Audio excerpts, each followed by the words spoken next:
दोस्तों, आज हम अलग प्रकार के वाक्य के बारे में जानते हैं।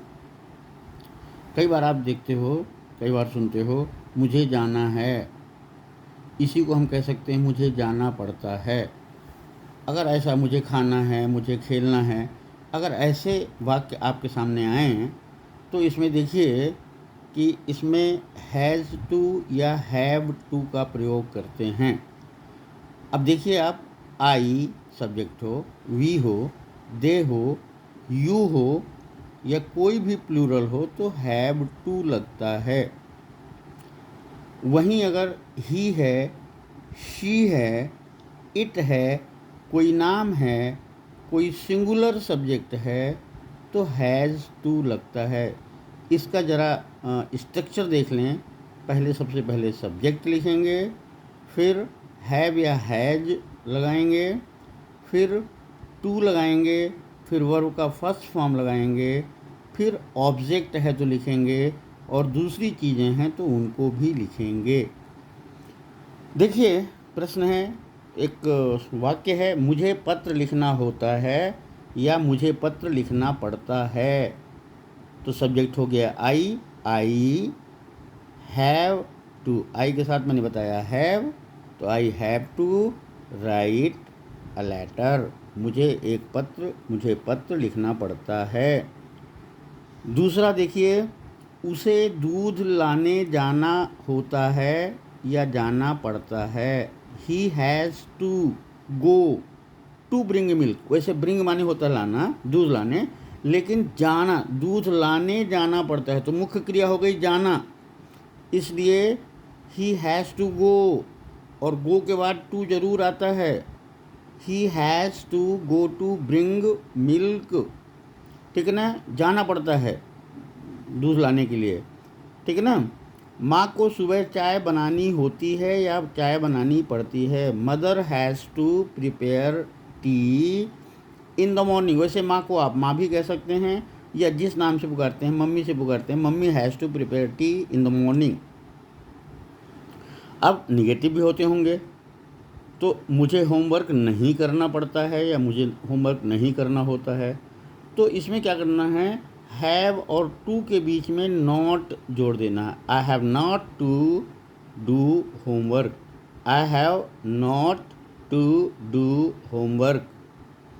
हैज़ और हैव के बीच में नॉट जोड़ना है। उनको सब्जी नहीं बेचना होता है, नहीं बेचना पड़ता है। They have not to, they है तो हैव टू लग गया। They have not to sell vegetables. अब इंट्रोगेटिव सेंटेंसेस भी होते हैं। क्या चाय तुम्हें बनानी होती है, तुम्हें बनानी पड़ती है। Have you to prepare T.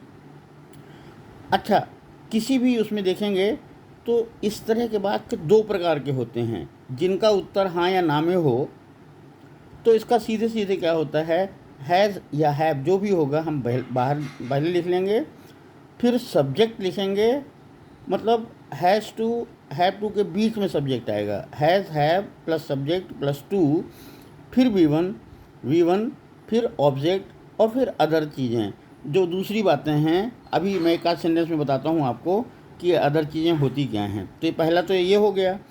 दूसरा, जिनका उत्तर हाँ या में ना हो बल्कि कुछ और बोलना पड़े, जैसे तुम खाना क्यों खाते हो, तो मैं खाना जीने के लिए खाता हूँ, इसमें ना नहीं आएगा, ठीक है ना।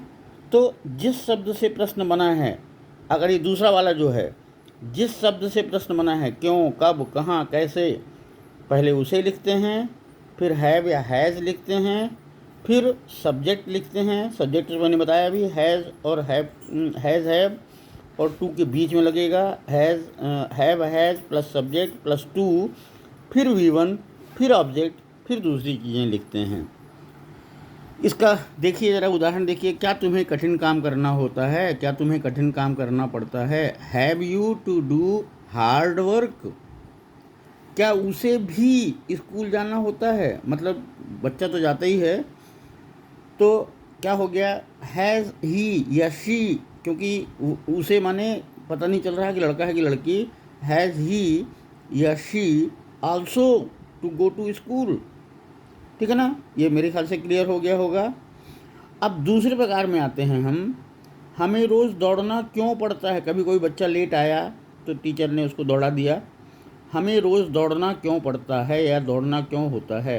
Y have we to run every day.